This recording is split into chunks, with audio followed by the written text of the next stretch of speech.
thanks for the puppet team for the presentation last Sunday night.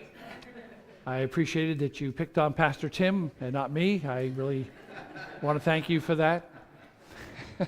Or at least you picked on him a lot more than you did me. So yes. You appreciated him more, right? Yes, I understand that. And looking at this book of James and these verses we're on now, they're all connected here. This is one theme and one message that James is giving. He introduced his subject of joy in trials back in verses 2 through 4. When we come to verses 12 through 15, he is expanding what he said back there. He didn't say everything he wanted to say in verses 2 through 4. He has more to expand upon that subject, and that's what we're going to do this morning. So he has shown us that trials reveal our faith, whether it's genuine or not. And if it is genuine, it shows itself because it perseveres. It doesn't give up along the way. It perseveres through the trial.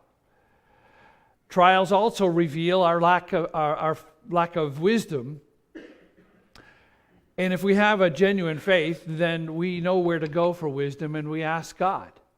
We realize that as God reveals that lack of wisdom, it's not because He wants us to see how helpless we are. Yeah, He wants us to see that, but He wants us to know that we can go to Him in our helplessness.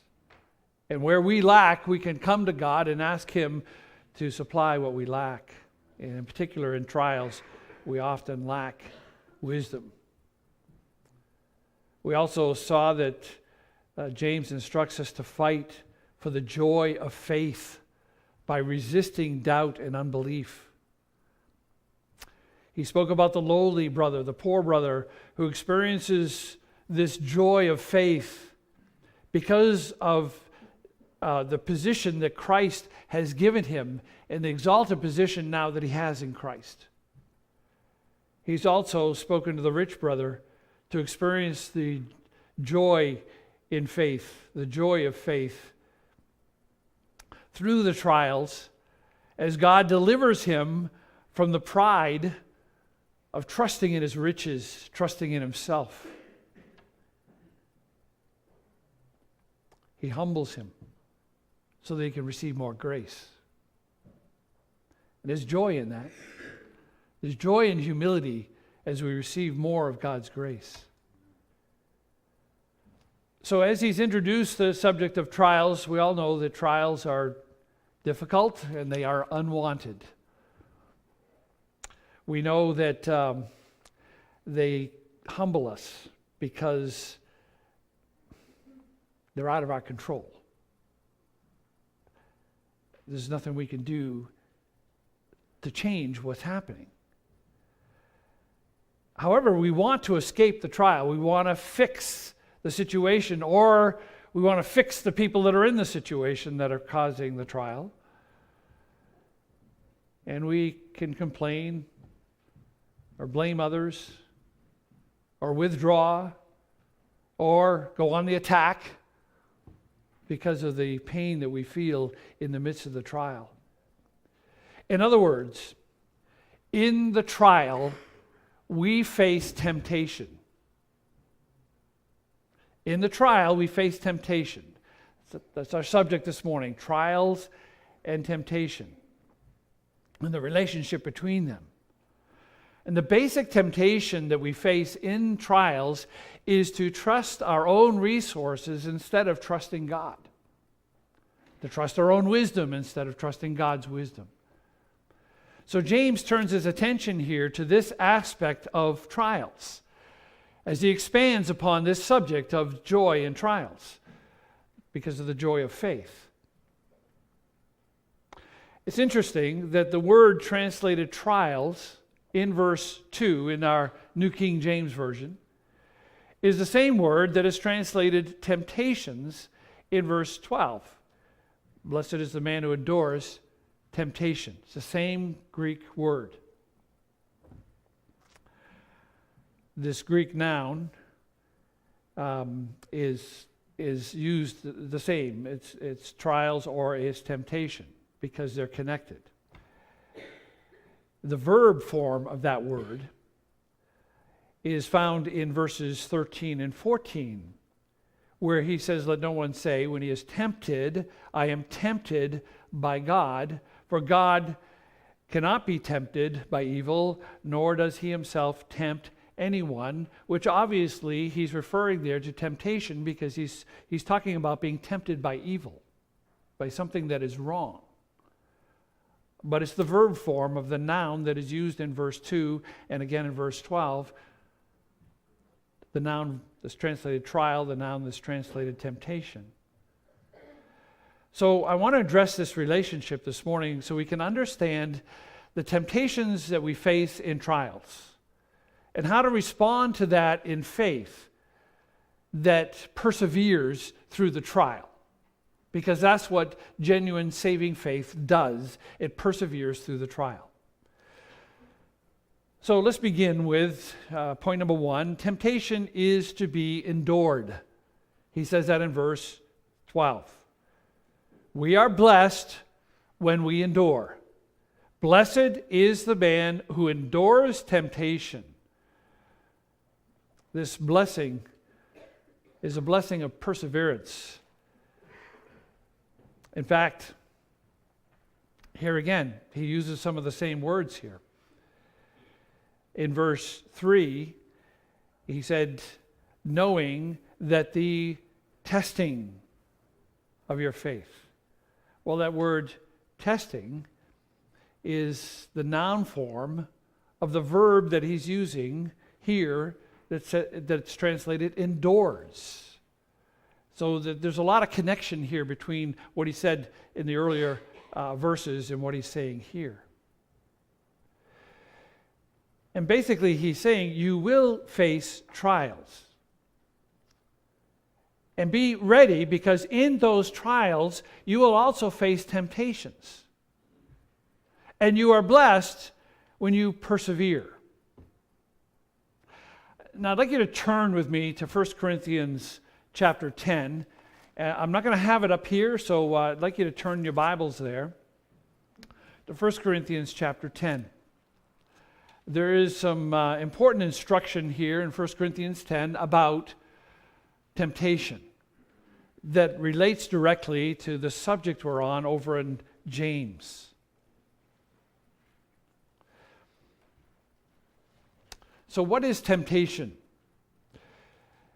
What are the lies that we believe? And temptation basically is a lie. It's a lie that contradicts what God is saying and what God has promised. So what are some of the lies that we face when we go through trials and it become temptations for us to do evil, to do it wrong? In verse 12, 1 Corinthians chapter 10, verse 12, he says, therefore, let him who thinks he stands take heed lest he fall. One of the first lies that we face in trials is, I can handle this on my own. I see some of you have been there. I can handle this on my own. We talked about that a little in Sunday school this morning too. That's a lie. It's not what God tells you. He doesn't tell you you can handle it on your own. He tells you just the opposite. When you think you can handle it on your own, beware, you're going to fall. The one who thinks he stands in and of himself, take heed lest he fall. And he mentions a second lie here in verse 13. He says, no temptation has overtaken you except such as is common to man. The second lie is, this temptation that I'm facing is unique to me. No one else could understand what I'm going through. That is a lie. There is no temptation taken you or me, but such as is common to man. Or is common to all of us. Whatever you're facing, whatever struggle you're facing, and whatever temptation in that struggle, it is common to all of us. It's not unique to you. And the devil's lie there is to isolate you to separate you from other people, because surely they could not understand what I'm going through. They could not understand what I'm facing. I want you to notice the next lie as we continue on in verse 13. But God is faithful, who will not allow you to be tempted beyond what you're able. And the third lie is, this temptation is too much for me. I can't resist it. It just overwhelms me, and it overpowers me. That's a lie, because God says He will not allow you to be tempted beyond what you're able. So in that temptation, you can believe the lie in the temptation, or you can believe the promise of God and the truth. And a fourth lie, where here he says, but with the temptation will also make the way of escape, that you may be able to bear it. The fourth lie is, there is no way out. I'm stuck. This is just the way I am. I'm a victim. There's no hope. That's a lie. Because God says there is a way of escape. And I can tell you, we've been talking about the way of escape. It is a way of faith. It is the joy of faith. That's the way out. That's the escape. Which doesn't mean that the trial stops. It doesn't mean that the trial changes. It means that I see the trial through God's perspective instead of through my own. And I trust His promises through the trial. Now, in this context of 1 Corinthians chapter 10, he's been warning them about some of the temptations that the Israelites in the wilderness fell into, and they yielded to sin. They gave in to those temptations. He speaks of 4 temptations in particular in verses 6 through 11. And I just want to look at them just to give you an idea of some of the ways that we are tempted in the midst of trials. Now, obviously, when the children of Israel came into the wilderness was a trial. There's no water to drink. There was no food to eat. That's a trial, all right? It's a trial that most of us have never faced. But that's definitely a trial. It's probably a more major trial than any of us have ever faced, more immediate. And through this whole process, God provided water for them, and God provided food for them.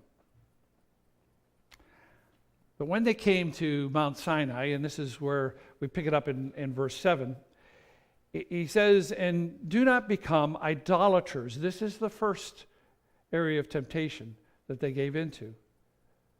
Do not become idolaters, as were some of them, as it is written, the people sat down to eat and drink and rose up to play. He's speaking about the children of Israel at Mount Sinai when God was speaking to Moses up in the Mount Sinai, and Moses had been up there 40 days, and they said, we don't know what's happened to Moses. Aaron, you make us gods for us. And Aaron took their gold and put it in the furnace and made a golden calf, and he said, this is your God. You know what idolatry is? You know what it really is? Idolatry is wanting God to be different than He is. Because faith is believing that He is who He is. Idolatry is wanting God to be different than He is. And that's what they wanted. The God that they knew from Mount Sinai was frightening. They wanted Him to be different. The golden calf wasn't as frightening. And so in Exodus, speaking of this passage, Exodus chapter 32, verse 1, they spoke to Aaron, come, make us gods that shall go before us. For as for this Moses, the man who brought us up out of the land of Egypt, we do not know what has become of him. And then verse 4, And he received the gold from their hand, and he fashioned it with an engraving tool and made a molded calf. Then they said, "This is your God, O Israel, that brought you out of the land of Egypt." Attributing to this God what God had done. And saying, "This is your God now. This is a God that's more comfortable. This is a God that you can relate to better. This is a God that you're going to enjoy and you can worship any way you want, not as demanding." Wanting God to be different than he is idolatry. The second temptation. In verse 8, "Nor let us commit sexual immorality, as some of them did. And in one day, 23,000 fell." Sexual immorality. That's the second sin. And this is quoting from Exodus 32, verse 6. "Then they rose early on the next day, offered burnt offerings, and brought peace offerings. And the people sat down to eat and drink and rose up to play." And the play was sexual immorality. That's what he's talking about there. One of the major desires that these people had and wanted to fulfill was their sex drive. They desired to have freedom in this area.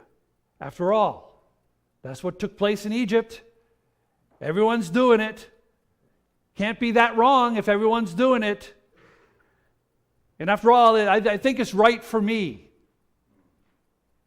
But what does God say? What does God say? Hebrews 13:4. "Marriage is honorable among all."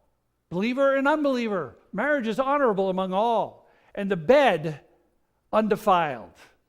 But fornicators and adulterers God will judge." It's all right. We can live together before marriage. God will judge. He said that. I didn't say that. He said it. This was a sin that they fell into, that God says is common to man. And God says he will not suffer you to be tempted above what you are able, and he will provide a way of escape. A fourth temptation here that they fell into, this is in verse 9. It says, "Nor let us tempt Christ, as some of them also tempted and were destroyed by the serpents." And again, this is that same word we've been looking at over in James. Test, tempt, or try God. They tempted Christ. The way they tempted him is from Numbers chapter 21, verses 5 and 6. The people spoke against God and against Moses. "Why have you brought us up out of Egypt to die in the wilderness? For there is no food and no water, and our souls loathes this worthless bread." So the Lord sent fiery serpents among the people, and they bit the people, and many of the people of Israel died. What is this worthless bread? It's manna that God provided miraculously every day except on the Sabbath day. Every day, in order to get their food, God would rain it down from heaven, and in the morning they would go out and gather as much as they needed that day, and they would bring it back, and they would be taken care of for the day. Every day, God took care of them, and God took care of them. Now, this went on for 40 years, and they got tired of this. They get tired of God miraculously providing their needs. They get tired of just having, what God provided. They wanted something different and something more, and in particular, they wanted meat to eat. But they loathed what God provided for them. Wow. And here, Paul says, they tempted Christ. They're putting him to the test. And he did provide meat for them, but he also brought judgment on them because they despised what he had provided. They didn't see God as good, and they didn't see his provision as good. And then there's a fourth one here. Verse 10, nor complain, as some of them also complained and were destroyed by the destroyer. And here he's talking about the incident with Korah from Numbers chapter 16, verse 3. It says, they gathered together against Moses and Aaron and said, you take too much upon yourself. For all the congregation is holy, every one of them, and the Lord is among them. Why then do you exalt yourself above the assembly of the Lord? And they're saying to Moses, how come you're the leader? How come you're in charge? We're all as good as you are. They complained. Why was Moses in charge? Because Moses thought one day, I'm going to go back to Egypt, and I'm going to lead the children of Israel out of Egypt. They've been slaves there long enough. And I'm going to go back there and take them out and take them through the wilderness and bring them to the promised land. Moses wasn't thinking that way. Moses was thinking about never going back to Egypt. Moses was happy with his little shepherding business over in the wilderness, just taking care of these sheep for his father-in-law. He was fine. It was God who intervened, and God said to him, Moses, I want you to go to Egypt, and I'm going to be with you, and you're going to lead the children of Israel out of Egypt. Moses was the leader because God made him the leader. Amen. And God says here that the children of Israel fell into the temptation of complaining.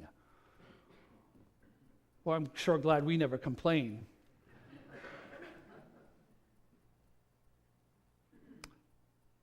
Think about how often we complain. And he lumps it in with idolatry and sexual immorality and testing Christ. He lumps in complaining. Doesn't seem fair, does it?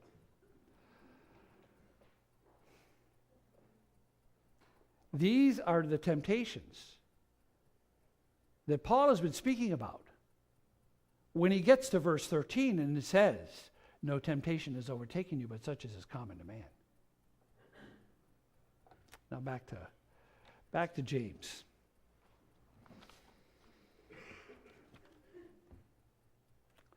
Temptation is to be endured. We are blessed when we endure. Secondly, endurance proves our faith. Let's do this quick because we've been speaking about this all along. Blessed is the man who endures temptation, for when he has been approved. And that connects with verse 3, as we mentioned already, the testing. When he endures, when he perseveres, he is approved, he's proved, he's accepted, he's been tried, so he shows that his faith is real. And when our faith is tested through the trials, and we resist the temptation to doubt God, this proves our faith. God tests our faith for us to see that it's genuine, to see that it's real, to see that we really do believe God. There's nothing like a trial to show that. And it makes our faith stronger as we come through the trial with the confidence in God, a greater confidence, and we resist the temptation to doubt God. But I want you to understand this is a process. It isn't like all of a sudden we've got it. This is a process that God brings us through and always bringing us through. Next, he says that this faith leads to everlasting life. He says, blessed is the man who endures temptation, verse 12. For when he has been approved, he will receive the crown of life, which the Lord has promised to those who love him. Now, the crown of life, literally, this would read, the crown which is life. He's not talking about a literal crown here. He's talking about eternal life being the crown that we receive. The one who has this faith that's clearly shown in the trial to be a persevering faith, And so you can see that it is a genuine faith, a genuine saving faith in Christ. This person will receive the crown of life, the crown that is life. He'll receive everlasting life. That's what he's talking about here. Everlasting life is a gift from God. The indication here is not a one-time endurance, but a lifestyle of endurance that proves our faith. This is the result God produces through the trial, not necessarily everything we do through the trial. In Matthew chapter 26, verse 41, when Jesus was praying in Gethsemane and the disciples were sleeping, this is what Jesus instructed them. Matthew 26, 41, watch and pray, lest you enter into temptation. The spirit indeed is willing, but the flesh is weak. You know what he's saying? He's saying, listen, guys, this is a trial and you're going to be tested. You're going to be tempted. You know what the way out is? Watch and pray. There's your way of escape. Watch and pray. Peter failed to do that. He went back to sleep. And what happened to Peter? In the trial, he was tempted and yielded to temptation. However, as we pointed out in an earlier message, what resulted from that was a greater humility in Peter and a display of his genuine faith once the trial was over, as Jesus restored him.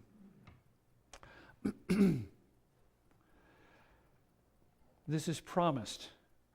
What is promised? This life, this crown, which is life, is promised to those who love him. Those who love him are those who endure temptation. And those who endure temptation are ones who are trusting God in his promises through the temptation. They are ones who are obeying the Lord's commands through the temptation. That they are believing God more than they're believing themselves or the messages that they're receiving from people around them. They are trusting God through that. These are the ones who love God. What did Jesus say in John chapter 14, verse 15? He said, if you love me, keep my commandments. If you love me, obey me. Those are the ones who love God, the ones who obey him. And the ones who obey him are the ones who have genuine saving faith. And in the midst of the trial, they continue to persevere. They continue on in the trial, and they may give in to a temptation or two, but they don't ultimately give in to the temptation of doubting God and a lifestyle of doubting and denying God. They continue on in their faith, and they learn to obey God more. They learn to trust him more through the trial and the temptations that come because of the trial.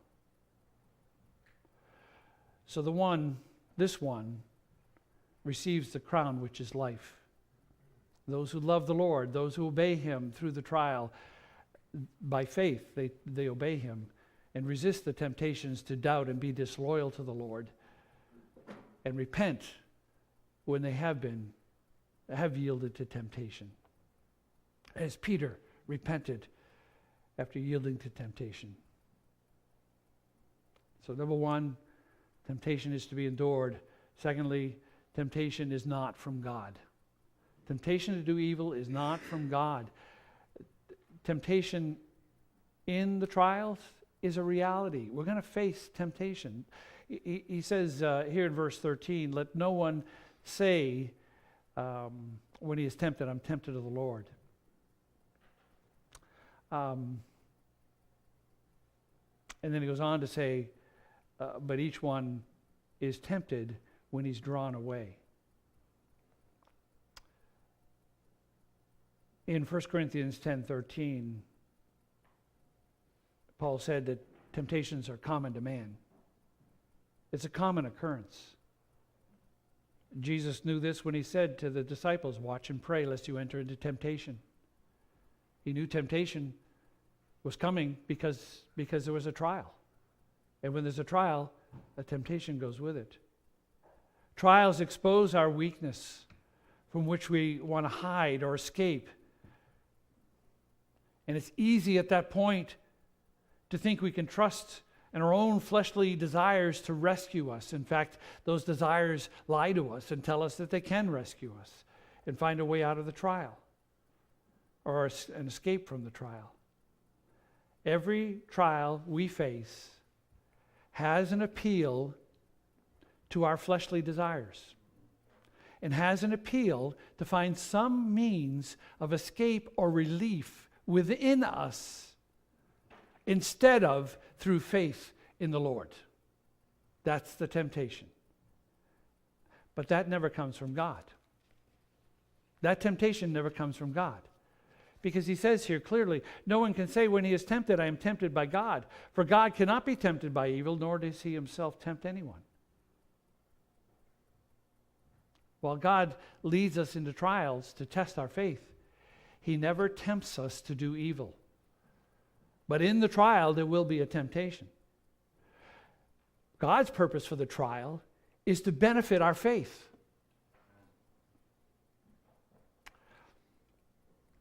And he wants us to see the trial from that perspective, as we have already talked about earlier in James. He wants us to see the trial as a benefit to our faith in the Lord. And he wants us to see how valuable and important our faith is. So when we are tempted to choose some other way than faith in the Lord, that temptation does not come from God. That is not God speaking to you. That is not God providing you the way out. That's not the way out. The way out is not through sin, through some sinful means, some way that's not of faith in the Lord. So where does temptation come from? Well, thirdly, temptation comes from within. Temptation comes from within. This is such an important point in understanding temptation. Temptation appeals to inward desires. But each one is tempted when he's drawn away by his own desires and enticed. Temptation appeals to our desire and entices us to trust those desires, even to indulge those desires. When the stress comes, most of us through our lifetime learn some way to deal with that stress. And because naturally we are sinners, most often we learn some sinful way to cope. And the temptation to indulge some fleshly desire, to escape from whatever we're struggling with, whatever trial we're facing, that temptation draws us away. The idea is it draws us away from God. It doesn't bring us closer to God. It draws us away. And it's our own desires within us that draw us away from God. It isn't something on the outside. Temptation is not primarily what's on the outside of you that comes your way. Temptation primarily is about what's on the inside, that what's on the outside appeals to. The desires that he's referring to, John speaks of in 1 John chapter 2, verse 16. He says, "For all that is in the world, the lust of the flesh, the lust of the eyes, and the pride of life is not of the Father, but is of the world." So he divides them into three categories. He says there are three kinds of desires. Lust could be translated desire. There is the desire of the flesh, there's a desire of the eyes, and there is the pride of life. When the serpent appealed to Eve, he appealed to these desires. First of all, he appealed to the flesh. Food. Now, it'd be interesting study for you to, two places in particular, how the devil uses food as a temptation. He did that with Jesus too. It's because it's a natural desire that we all have, right? And right now it's starting to kick in. But I'm not done yet. So resist the temptation and persevere in your faith. You get it? That's what it's about. It's within us. That's the problem. And so she could feel that hunger. Yeah, why can't I eat this? This would be good to eat. It's food for me. The lust of the eyes. Before she ate of the fruit, her comment was, well, this fruit is pleasant to the eyes. It's nice to look at. And then the pride of life. It is good to make one wise. You see what the devil appealed to? The lust of the flesh, the lust of the eyes, and the pride of life. He did that with Jesus as well. He appealed to Jesus' human desires. Do you know that Jesus got hungry? Just like we do. And Jesus had enjoyed beauty, just like we do, or being seen in a certain way. He appealed to the pride of life. Listen to the temptation here that the devil brings. You remember the first one had to do with food. Jesus had just been fasting for 40 days and 40 nights, and he was hungry. And the devil came along to him and said, Jesus, what's the matter with you? If you're really the Son of God, just command these stones to be made bread. That's no big deal. Jesus said, man shall not live by bread alone, but by every word that proceeds out of the mouth of God. You know what his answer was? I believe God. Amen. That was his answer. I believe God. More than I believe this desire within me. I believe that God can take care of my desires, my legitimate desires. I don't have to do it in a way that circumvents God. He tempted him with impressing others. He took him up to the pinnacle of the temple. He said, cast yourself down because the Lord's promised. He won't let you dash your foot against a stone. The angels will come and catch you. Think, Jesus. You know, you're starting your ministry here. Think what people will see that. Won't they be impressed? They'll think, wow, this man, we got to follow him. Nobody can do this. He'll look good to others. Lust of the eyes. The last one took him up into a high mountain, showed him all the kingdoms of the world and the glory of them. And he said to Jesus, all these things will I give you if you'll fall down and worship me. Now understand what he's saying here, all right? Understand. He is saying, Jesus, I am offering you your kingdom that is rightfully yours without the suffering, without the trial. Jesus, you can have the kingdom now, and you won't have to be slandered. You can have the kingdom now, and you won't have to be betrayed. You can have the kingdom now, and you won't have to be forsaken by your disciples and by your Father. You can have the kingdom now, and no one's going to pull your beard and spit in your face. You can have the kingdom now, and you won't have to be beaten and crowned with thorns and mocked and abused. You can have the kingdom now, and you won't have to have nails driven through your hands and through your feet and put up on a cross naked for all to see. You can have it now. That is temptation. That's the pride of life. You can have it now, and you can have this shortcut without going through the process that God will bring you through. You can have it now.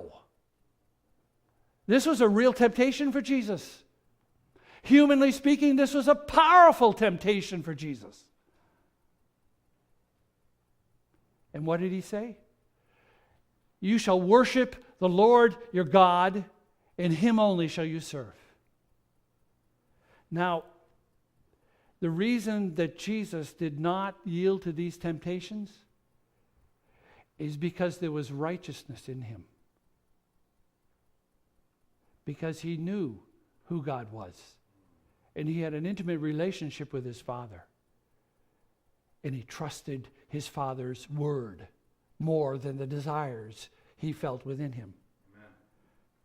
Now I want you to notice something else here. These desires are not necessarily evil. It's not evil to be hungry. It's not evil to observe beauty and something beautiful is not in itself evil. Even the pride of life, wanting to do things well is not evil. These are evil when we leave God out. These are evil when we take it upon ourselves and don't act in faith toward God. That's when they become evil. Remember what Jesus said, man shall not live by bread alone, but by every word that proceeds out of the mouth of God. He is saying here, man shall not live by his appetites alone, whatever those appetites may be. Man shall not live by that. But we're tempted to do that. In the trial, we are tempted with evil because of the strength of the desire within us, not because of the strength of the temptation outside of us. Jesus had powerful temptations outside of him, but he did not sin. So the temptation, the power of the temptation is what's within, not what's without. We are responsible. Our desires become too important. Here he says in verse 15, then when desire has conceived, and he's using this illustration here of conceiving and giving birth. There's a whole process going on here when temptation comes our way. First part of the process is there is an appeal to trust and live for our human desires.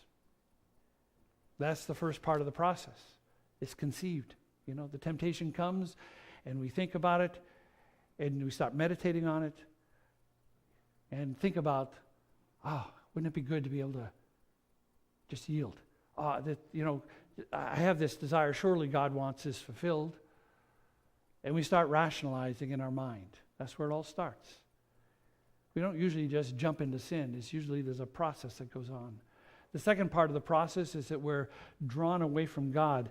He says, when desire has conceived, it gives birth to sin. We're drawn away from God by those desires and enticed to be controlled by those desires. Thirdly, the desire becomes the most important thing to us at the moment. We can't think of anything else. Desire consumes us. The desire has conceived. It's like a baby in the womb growing to the point of birth. That's what he's talking about here. And all of this is before we actually yield to the temptation. All this stuff is going on inside of us before we yield to the temptation. And we protect it like you'd protect a baby in the womb. We can handle this. This is my baby. I can't live without it. This is so important to me. I can't live without this. But the product, this produces sin and death. It says it gives birth to sin, and sin, when it is full grown, brings forth death. This is where yielding to temptation instead of walking by faith always leads. This is where it always leads. There's no other option. If you don't walk by faith, then this is where you're going. It leads to death. Now get the picture here. He says this baby that you are conceiving is a murderer.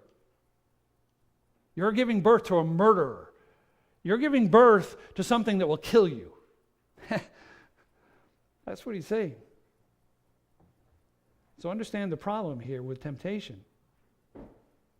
It's not what's on the outside that's the problem. It's what's on the inside that's the problem. It's all the stuff that's going on the inside. It's the conceiving. and then carrying and giving birth. That's where the problem is. Now, we all face trials. And in those trials, we all face temptations. We're all in this together. It's common to man. But we need to understand it properly. The struggle is what's going on the inside here. Now, this doesn't excuse our actions that may tempt others. We're all weak. You don't give alcohol to someone who struggles with alcohol, right? That's not the loving thing to do. And in our liberty, we need the law of love over our liberty. It's not always a good thing to exercise your liberty to the full extent. It can offend someone else. It can put a stumbling block in someone else's way. Because they're weak on the inside, as we are. We all are. And that's where the problem lies. And that's where faith is the answer. Amen. Faith in the Lord that perseveres. You see, God knows that we're weak. God knows that we lack resources that we need to resist temptation that end up destroying us. He knows that. And out of His great mercy and love, He gave His only Son, Jesus Christ, who was tempted in all points like we are, yet without sin. Gives us hope. Gives us hope that there is a way out. And because He was tested and tried and shown to be genuine, shown and proved to be righteous, He alone was qualified to be the perfect sacrifice for our sin. And so for all of us who are weak within, who have temptations come our way and we just find it so easy to give in, for all of us, our hope is Jesus. Amen. Our hope is the sacrifice of Jesus on the cross. Our hope is that we will not be under the wrath of God because of our failure, because of our sin, but instead will be delivered from that through Jesus, and Jesus becomes our righteousness. Amen. That's our hope. He saves us from the death that results from this process of yielding to our human desires instead of faith in the Lord. And Jesus, God's Son, is the only one that can deliver us from death. And He's the only one that can give us eternal life. The crown, which is life, that comes as a result of faith in Him, saving faith that endures, that perseveres. He delivers us from the slavery of sin to become children of God, slaves to a loving Father who cares about us and knows us and leads us in the right way. So what do we do? First of all, you take responsibility for your sin. It's no one else's fault. It's not God's fault. God didn't tempt you. You say, well, this other person tempted. Well, they may have tempted you, but it's because of what's on the inside that you yielded. Don't blame anybody else.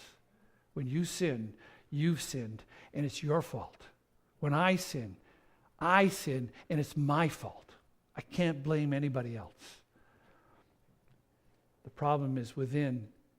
And because the problem is within, the solution is outside of me.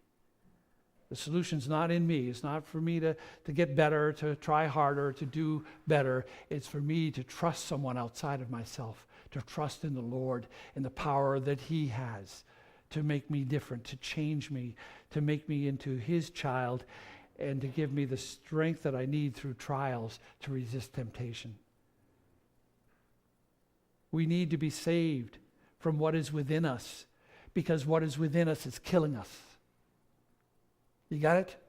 What's within you, those desires within you, the desires themselves aren't necessarily wrong, but sin is within you and it's twisting those desires and warping those desires and making them something that they're not. They're not something to live for. They're not something to govern your life. God is the only one that should govern our lives. Amen. Faith in Him is what we need. That's what delivers us from these desires within that are killing us. Jesus saves. He saves. He saves us from that death that sin brings. He delivers us from the desires that are lying to us to destroy us.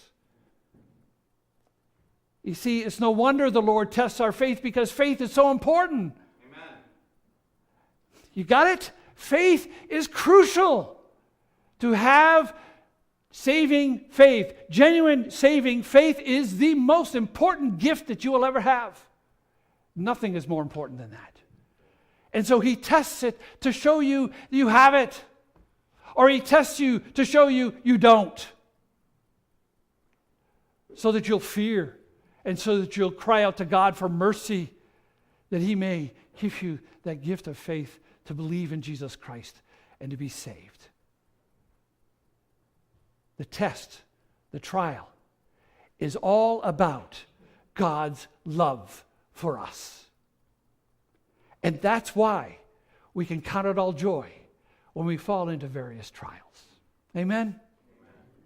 Let's pray. Father, we are in awe of You. Truly in awe of You and Your Word. How You make clear things that are not clear to us. You expose the lies that we're so tempted to believe. You help us to see what the real problem is, so that we can then see that Jesus is the answer. Open our eyes today, that we may see that, and that we may trust in Jesus. We pray in His name. Amen.